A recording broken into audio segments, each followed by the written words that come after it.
Hello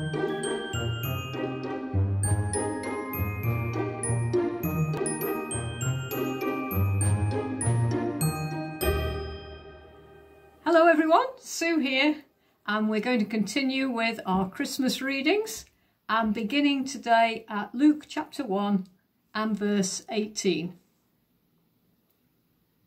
Zechariah asked the angel, "How can I be sure of this?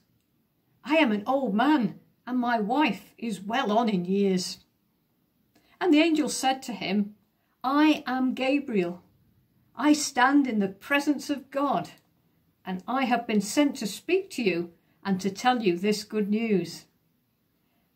And now you will be silent and not able to speak until the day this happens, because you did not believe my words, which will come true at their appointed time." Meanwhile, the people were waiting for Zechariah and wondering why he stayed so long in the temple. When he came out, he could not speak to them, and they realized he had seen a vision in the temple, for he kept making signs to them, but remained unable to speak. When his time of service was completed, he returned home, and after this his wife Elizabeth became pregnant, and for 5 months remained in seclusion. "The Lord has done this for me," she said. "In these days he has shown his favour and taken away my disgrace among the people." Well, there were a number of women in the Bible who were barren and who God did a miracle for them, and they were able to conceive and give birth to a child. So there was Sarah and Rebecca, Rachel, Manoah's wife, that's Samson's mother, Michael, and here we have Zechariah's wife, Elizabeth.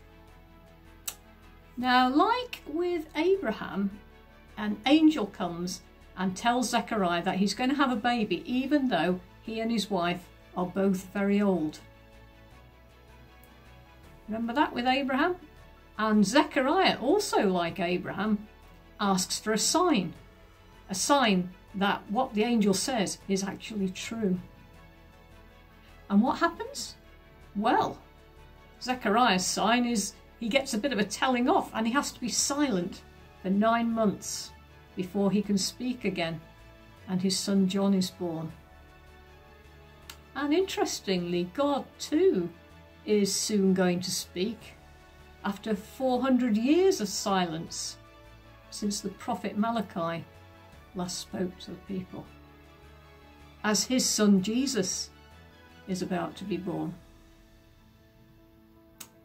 Well, we know that Zechariah is a righteous, godly man, so this silence for 9 months couldn't be just punishment, but maybe also an opportunity to increase his faith and to have that close, intimate time with God.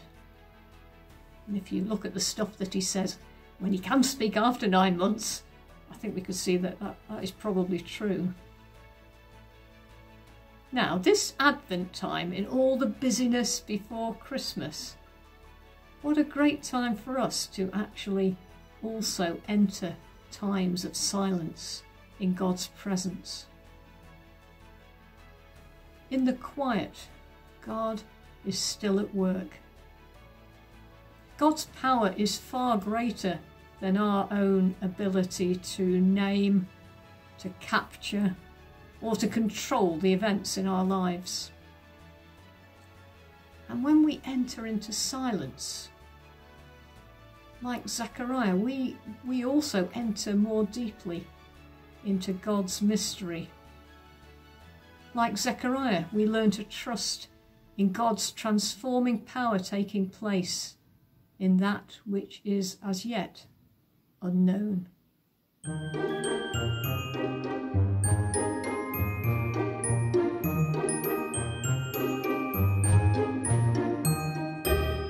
If you've been at all intrigued or interested by anything that you've just seen or heard, you might be interested to know that we're running an online Alpha course starting in January. An Alpha course is a series of films and then discussion where we look at the Christian faith and what it means. So if you'd love to come along, we'd love to see you.